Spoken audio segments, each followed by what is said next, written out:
una forma sencilla de manejar la crítica interna dañina. Vamos a hablar del concepto de crítica interna dañina, vamos a hablar del origen, vamos a reconocer que esta crítica interna dañina funciona y vamos a ver un mecanismo alternativo de manejo.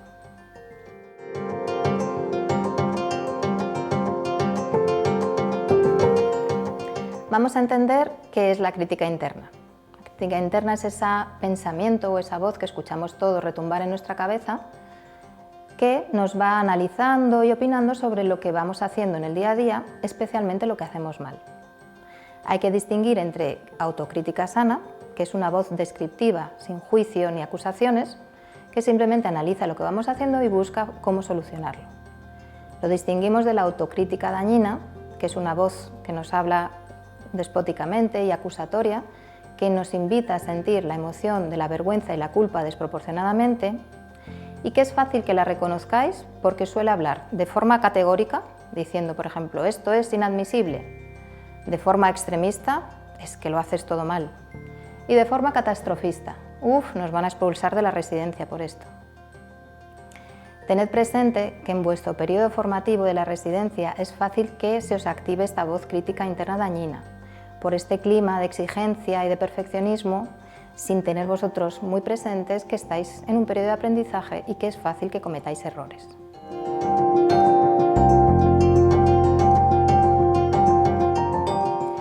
Vamos a entender el origen.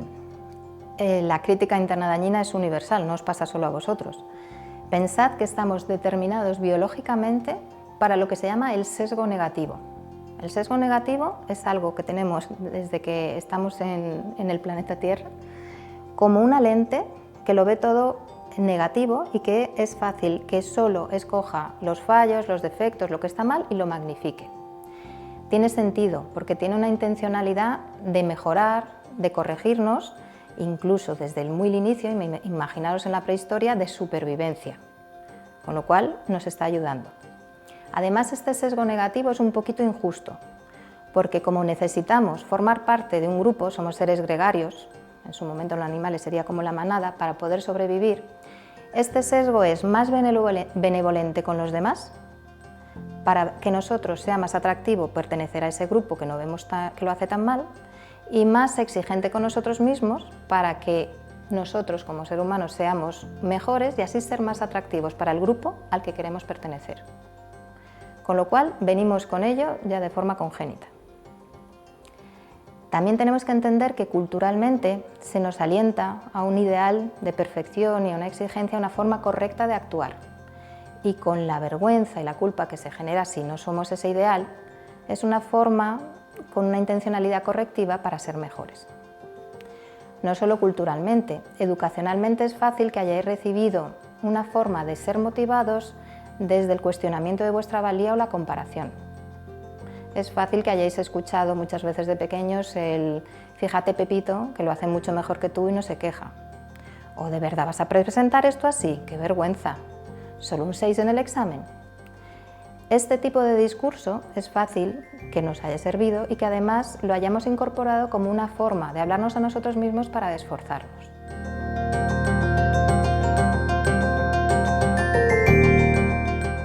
Una vez entendido qué es esta crítica interna dañina y entender su origen, tenemos que reconocer que la crítica interna dañina funciona, efectivamente. Yo, con tal de no escuchar el machaque interno ni de sentirme tan mal con culpa y vergüenza, me voy a esforzar muy mucho en ser lo mejor posible.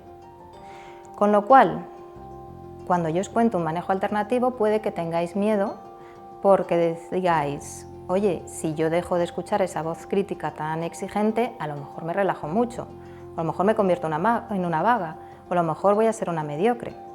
Esto es un prejuicio. Podéis volver vosotros a tener esa misma intencionalidad y ambición sana de ser lo mejor posibles, pero hacerlo desde un camino mucho más amable que no con esta voz interna tan crítica.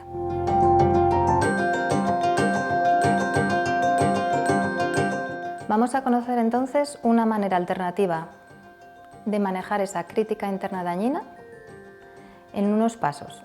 A la vez, primero vamos a prepararnos, si es que queramos realmente dejar a un lado la crítica interna y usar otro método, que sería el método del acogimiento a uno mismo.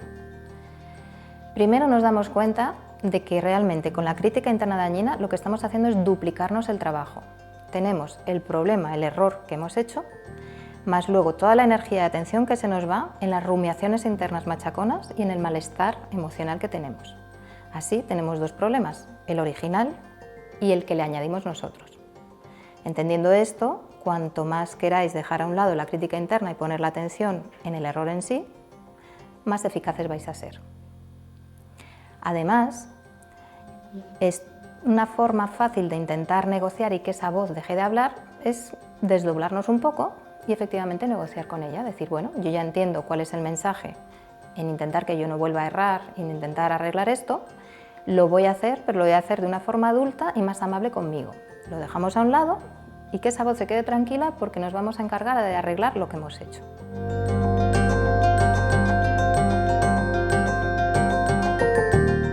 Una vez que hemos decidido, vamos a usar una forma alternativa de manejo de la crítica interna. Vamos a pasar al acogimiento.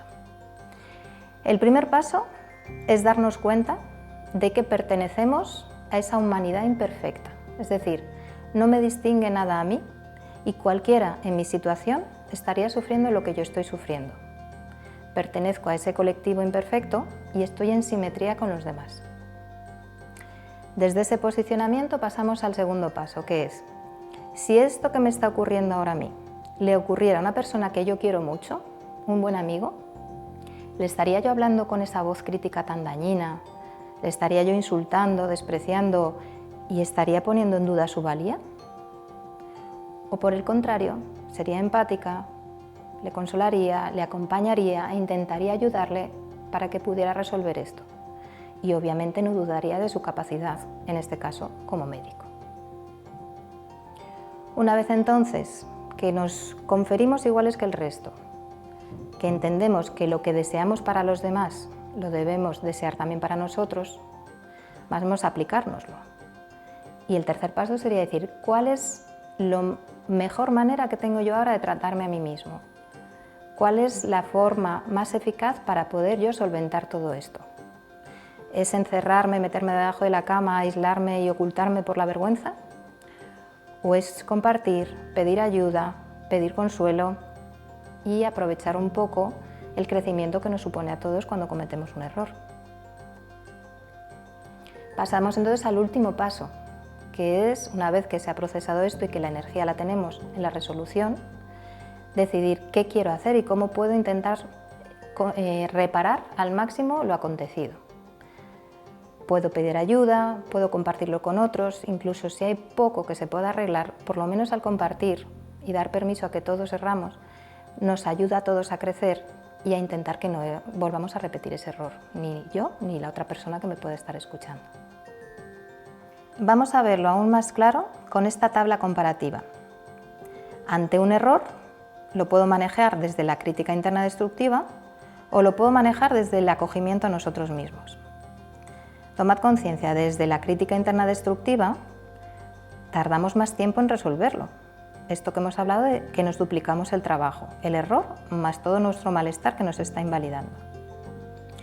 Desde la crítica interna destructiva se genera mucho malestar que lo normal es que nos paralice. Cuando conectamos con mucha vergüenza y mucha culpa, lo que queremos es efectivamente meternos debajo de la cama. En cambio, desde el acogimiento se genera un malestar más manejable que es fácil que nos movilice la energía para resolver, no para quedarnos paralizados debajo de la cama.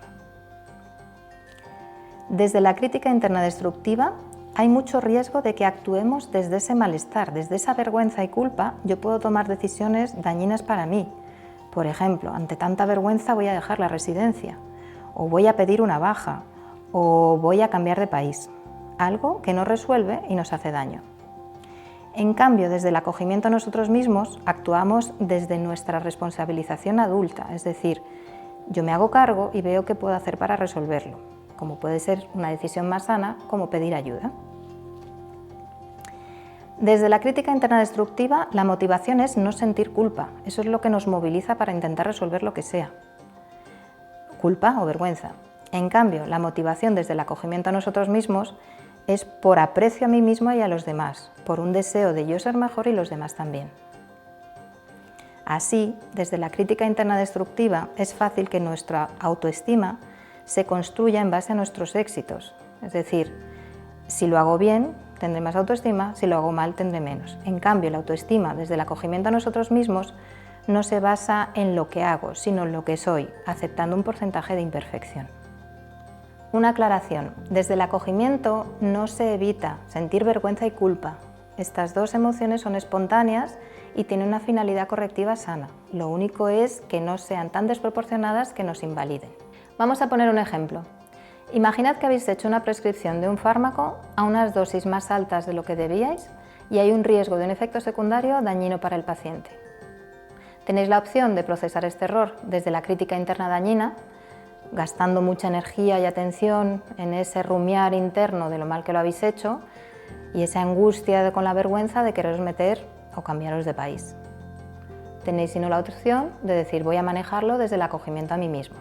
Primero, porque no me quiero duplicar el trabajo, ceñirme solo en mi error.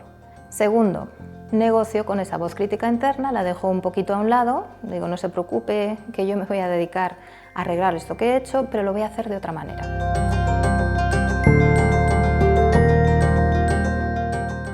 Si ponemos entonces ahora los 4 pasos en marcha, el primero es darme cuenta de que cualquier compañero, cualquier residente en esta situación, con este fallo se sentiría tan mal como me estoy sintiendo yo. No me distingue nada del resto de mis compañeros. Todos estaríamos igual de doloridos y molestos. Siguiente paso. Si esto le hubiera ocurrido a un residente un compañero al que aprecio mucho, le estaría hablando así.